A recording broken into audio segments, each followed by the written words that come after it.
வணக்கமுங்க. நான் உங்கள் டிசி துரைப்பாண்டியனுங்க. கருத்து கணிப்பை பூரா பார்த்தேங்க. உட்கார்ந்து பூரா பார்த்தேன்.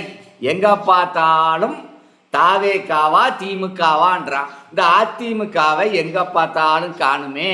கிணத்த காணுன மாதிரி அதிமுக கட்சி இன்னைக்கு காணாமலே போச்சு. எந்த மீடியாவிலையும் போட மாட்டேன். டெபாசிட்டே போயிடுமுங்க. அதிமுக இதோட காலின்றான். எடப்பாடி பழனிசாமி இனிமேல் அரசியலே சோழி முடிஞ்சதுன்றான். இன்னும் ஒரு நாள் தான் இருக்கு. 4ஆம் தேதி அன்னைக்கு சின்னம்மாவின் தொண்டர்கள் உற்சாகம், கொண்டாட்டம். போயஸ் கார்டன்லே 10,000 வாழா பட்டாசு பட பட பட படன்னு வெடிக்கப்படும். ஸ்வீட் எல்லாருக்கும் வாங்கி அன்னைக்கு சந்தோஷமாக கொடுக்கப்படும். அன்றைக்கு தான் துரோகம் ஒழிப்பு நாள். எல்லாரும் கேட்டுங்க. மே 4ஆம் தேதி ஒவ்வொரு ஆண்டும் நாம் இனி என்ன பண்ணணும், என்ன கொண்டாடணும்னு கேட்டீங்கன்னா துரோகம் ஒழிப்பு தினம். அதே மாதிரி தமிழ்நாடு முழுவதும் எடப்பாடி பழனிசாமியுடைய உருவப்பொம்மைகள் கொளுத்தப்படும். அன்னைக்கு எங்கனாலும் சரி, எந்த ஊர்ல இருந்தாலும் சரி, யாராவது உருவப்பொம்மை இல்லைனாலும் ஒரு போட்டோவையாவது வச்சு கொளுத்தி விட்டுருங்க. ஏன்னா அதுதான் நம்மளுடைய சந்தோஷம், நம்முடைய கொள்கையே அதுதான். எல்லாருமே ஒரு கட்சி ஜெயிச்சாதான் பட்டாசு போடுவான், ஆடுவான், பாடுவான், குஷியா இருப்பான். ஆனா இது அப்படி இல்லை. ஒரு கட்சியை தோற்கடிக்கணும் என்று ஒரு கொள்கை கோட்பாடோட வரலாற்றிலே இந்த மே 4ஆம் தேதி தான் தமிழ்நாடு முழுவதும் கொண்டாடப்போம். இது சின்னம்மாவுடைய ஆதரவாளர்கள் மட்டும் இல்லை, ஒட்டுமொத்த தமிழர்கள், ஒட்டுமொத்த தமிழ்நாடு சேர்ந்து அன்னைக்கு துரோகம் ஒழிப்பு தினம் கொண்டாட போறாங்க. ஏன்னு கேட்டீங்கன்னா, தமிழன் என்று சொல்லடா தலை நிமிர்ந்து நில்லடானாரு கேப்டன் விஜயகாந்த். ஆனா இன்னைக்கு தமிழன் என்று சொல்ல முடியல. எங்க போனாலும் தமிழ்நாட்டுக்காரனா பச்சை துரோகியா இருப்பான். அவனை நம்பி எதையும் செய்யாதீங்கன்றான் உலகம் பூரா. காரணம் இந்த படம். சின்னம்மாவுடைய காலில் விழுந்து பதவியை வாங்கி அந்த போட்டோ உலகம் முழுவதும் இருக்குங்க. ஏங்க துபாயில் இருக்கு, எல்லா ஊர்லயும் கதவுல கூட அதை ஒட்டிருக்கான். அப்ப அவ்வளவு தூரத்துக்கு ஆகி போச்சு. தமிழ்நாட்டுக்காரம்னா ஒரு நேரத்துல கையெடுத்து கும்பிடுவான். இன்னைக்கு அப்படி இல்லை. தமிழனை கண்டா ஓடி போறான், பயப்படுறான். இவனை நம்பி ஒன்றும் செய்யக்கூடாதுங்க. பதவி கொடுத்தவங்களுக்கே மறுநாளே நீ யாருன்றான். சாப்பிட்ட கை ஈரம் காய்வதற்கு முன்னாடி நீ யாருப்பான்றான். அப்போ தமிழன் உஷாரா இருந்துக்கோன்றான்.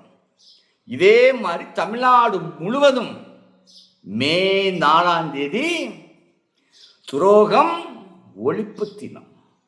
சின்னம்மா அவர்களோ அன்றைக்கு சாதாரணமாக அவருக்கு சீட்டு தூக்கி கையில கொடுத்துட்டாங்க, முதலமைச்சர் நாற்காலியை. ஆனா அன்னைக்கு ஐயா ஓபிஎஸ் அவர்களுக்கு இந்த பதவியை கொடுத்திருந்தா, அம்மாவிடம் பதவியை கொடுத்தது போல சின்னம்மாவிடம் ஓபிஎஸ் பதவியை கொடுத்திருப்பார். நாற்காலியில கூட அவரு அமர்ந்திருக்க மாட்டார். ஆனா அன்னைக்கு சின்னம்மா அவர்களுக்கும் ஓபிஎஸ் ஐயாக்களுக்கும் ஏதோ ஒரு சின்ன பகை. அதனாலதான் அன்னைக்கு ஆவல. ஆனா அதே மாதிரிங்க அன்னைக்கு தேவ சமுதாயத்தை சேர்ந்தவங்களுக்கு யாருக்காவது பதவி கொடுத்திருந்தாலும் இந்த அம்மா ஜாதிக்காரனை பார்த்து பதவியை கொடுத்துட்டாங்கம்பாங்க. அதுக்குத்தான் செங்கோட்டையனுக்கு கொடுக்கணும்னு பார்த்தாங்க. அங்கே அவர்கிட்ட பணம் பெரட்ட முடியலை. 6 மணி நேரத்தில் பணம் பெறட்டணும். எடப்பாடிக்கிட்டையும் பணம் கிடையாது. இந்த வேலுமணி தங்கமணி இருக்காங்க இல்லையா, அவங்க கொள்ளையடிச்ச பணம் நிறைய இருக்கு. டீல் என்ன தெரியுமா? நான் எல்லாருக்கும் பணம் செட்டில்மெண்ட் பண்றேன், நீ எனக்கு 3 கான்ட்ராக்ட் மட்டும் கொடு போதும். ரோடுலாம் நான் போடவே மாட்டேன், 1000 கோடி 1000 கோடின்னு 3 கான்ட்ராக்ட் எனக்கு போதுன்ட்டார். சரின்ட்டார். பணத்தை கொடுத்தாரு, வாங்கினாரு, அவ்வளோதான். அதை விட்டு இனி வெளியில வர மாட்டேன். இப்ப என்ன ஆகுதுன்னா, அம்மா ஏன் கொடுத்தாங்கன்னா கவுண்டர் ஆச்சே. சின்ன கவுண்டர், பெரிய கவுண்டர் பொண்ணு, இது மாதிரி படங்கள் எல்லாம் எல்லாரும் பார்த்துருப்போம். கவுண்டர்னா நியாயமா இருப்பாங்க, நியாயத்துக்கு கட்டுப்பட்டவங்க. அப்படி என்று இந்த பதவியை எடப்பாடி பழனிசாமியின் கையில் அம்மா கொடுத்தார். ஆனால் கவுண்டர்லே இது ஒரு கீழ்த்தரமான மோசமான கவுண்டர்னு அம்மா அவர்களுக்கு புரிதல் இல்லாம கொடுத்துட்டாங்க. இப்ப அதை வச்சுக்கிட்டு ஆடுறார். தெனாவட்டு நீ வேண்டாம், செங்கோட்டையா உன்னை பத்தி நான் சொன்னேன், அவ்வளவுதான். ஓபிஎஸ்க்கு இங்க இடமே கிடையாது, வெளியில போ, யாருங்க வரக்கூடாது. என் கட்சி இது, நானா உருவாக்குன கட்சி, நானா கஷ்டப்பட்டு ஊர் ஊரா போய் பிரச்சாரம் பண்ணி எல்லாரும் ஓட்டு போட்டு எம்எல்ஏ ஆக்கி என்னைய முதலமைச்சர் பதவியில உட்கார வச்சாங்க. எம்ஜிஆர் மாதிரி தான், எம்ஜிஆருக்கு அடுத்து நான் தான், எனக்கு யாரும் தேவையில்லை. ஆணவத்தால, அதிகாரத்தால, திமிரால இன்னைக்கு அந்த திமிரம் அடக்கப்பட்டது. இதுல வேற இன்னொன்னு சொல்ல, அந்த அம்மாவுக்கு வயதாகி விட்டது. ஏன் இனி அவங்க பிரச்சாரத்துக்கெல்லாம் வரணும்? நான் ஒன்று சொல்லவா, சின்னம்மாவை விட எடப்பாடி பழனிசாமி வயதில் மூத்தவர். ஆனா அவரே அப்படி சொல்றார். நான் என்ன சொல்றேன், நீ பதவியை விட்டு கொடுக்க மாட்டேன். பதவி என்பது அது ஒரு உன் கையில அன்னைக்கு பதவியை கொடுத்தது குரங்கு கையில உமாலியை கொடுத்தது மாதிரி பிச்சு பிச்சு போட்டு இன்னைக்கு அந்த கட்சி சின்ன பின்னமா ஆகி போச்சு, காரி துப்பியாச்சு, கழுத தேஞ்சி கட்டெரும்பான மாதிரி இன்னைக்கு அதிமுக அழிஞ்சு போச்சு, கூடாரமே சரிஞ்சு போச்சு. இதுல வேற டிடிவி அவர்களை நம்ம கூப்பிட்டுருந்தா தேவமாரெல்லாம் ஓட்டு போட்டுருவான். பாஜகவில் அண்ணாமலையை மாற்றிட்டு நயினார் நாகேந்திரன் அவர்களை தலைவராக போட சொன்னால் தேவமாரெல்லாம் ஓட்டு போட்டுருவான். அந்த காலத்து தேவமாறு மாதிரி இப்ப யாரும் ஏமாந்து ஓட்டு போட மாட்டான். இன்னைக்கு உளவுத்துறை தமிழ்நாடு முன்னாள் அவங்க எல்லாம் அரசு அதிகாரிகளாக இருந்தவங்க சுமார் 3 லட்சம் பேருக்கு மேல பேட்டி எடுத்திருக்காங்க. எல்லா இடமும் என்ன வருது தெரியுமா, எடப்பாடி பழனிசாமி சீட்டு வாங்குவாரா வாங்கலையான்னு தெரியல, ஒரு 5-6 சீட்டு தான் வர்ற மாதிரி இருக்கு. அவ்வளவு தூரத்துக்கு மோசமாக போயிட்டு மோசமான நிலையில. காரணம் விஜய் என்கின்ற ஒரு அலை. இது எல்லாமே அம்மாவுடைய ஆவி. அந்த அம்மாவுடைய ஆவி இருக்கு இல்லையா, அது சும்மாவே விடாது. சின்னம்மாவுக்கு துரோகம் செய்தது எல்லாமே அம்மா இருந்து பார்த்துக்கிட்டு இருப்பாங்க. ஏன்னா அம்மாவுக்கு தமிழ்நாட்டில் அம்மா முதலமைச்சரா நம்மெல்லாம் பார்த்ததுக்கு காரணம் சின்னம்மா. 1 ஆண்டு 2 காலம் இல்லை, 36 ஆண்டுகளாக தன்னுடைய வாழ்க்கையை தியாகம் செய்தது யாரு? சின்னம்மா. எடப்பாடி பழனிசாமி அம்மாவுக்காக என்ன தியாகம் செய்தார்? ஏதாவது ஒன்ன சொல்லுங்க பார்க்கணும். புரட்சி தலைவர் எம்ஜிஆர் மாறின்றாரு. எம்ஜிஆரை இவர் ஒரு நாளாவது பார்த்திருப்பாரா? யாராவது சொல்லுங்க. நான் என்ன சொல்றேன், அவரு எம்ஜிஆர் கூட நின்று போட்டோ இருந்தா சொல்லுங்க. அந்த போட்டோ ஏதாவது ஒன்று காட்ட சொல்லுங்க. என் ஒத்தக்கரை மீசி எடுத்து வைக்கிறேன். கிடையாது.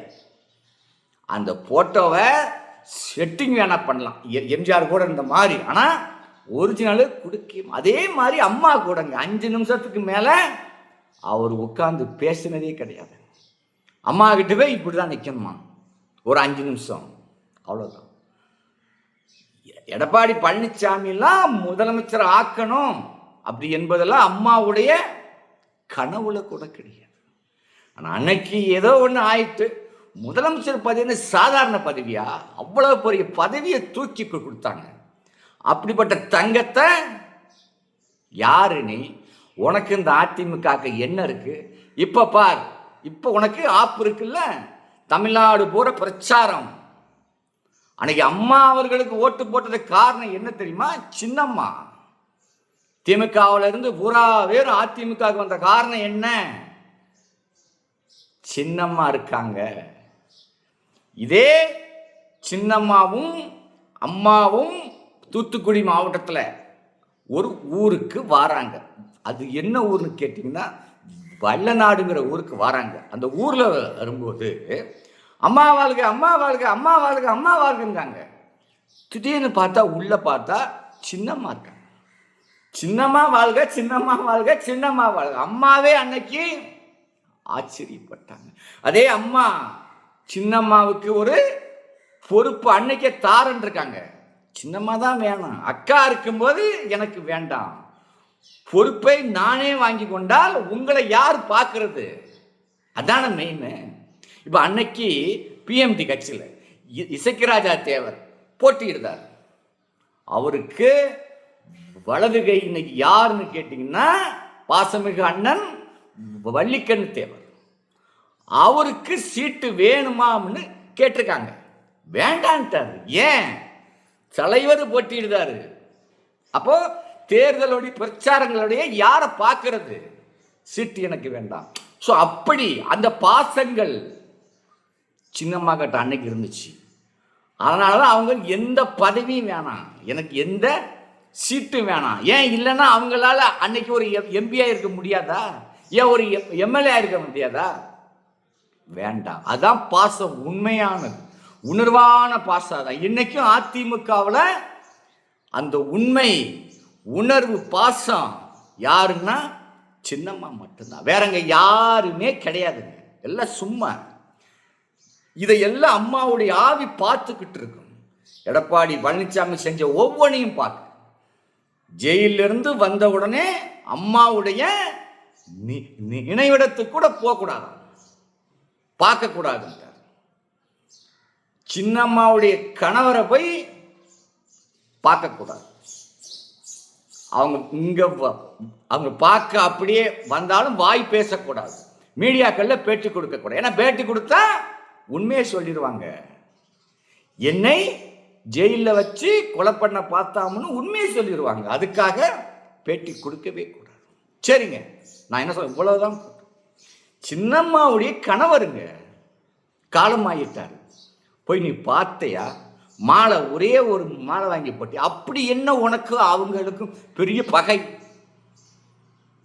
இன்னைக்கு அன்னைக்கு எம்ஜிஆர் மறைந்த உடனே முதல் மாலை போய் போட்டு யார் தெரியுமா? கலைஞர், கருணாநிதி. ரெண்டு பேரும் என்ன மாதிரி இருந்தாங்க, எப்படிலாம் இருந்தாங்க. ஆனா நீ ஒரு மனித ஜென்மமே கிடையாது. எடப்பாடி பழனிசாமி ஒரு கொஞ்சம் கூட, ஒரு கடுகளவு கூட மனிதாத்மியம் என்றால் என்னன்னு தெரியாது.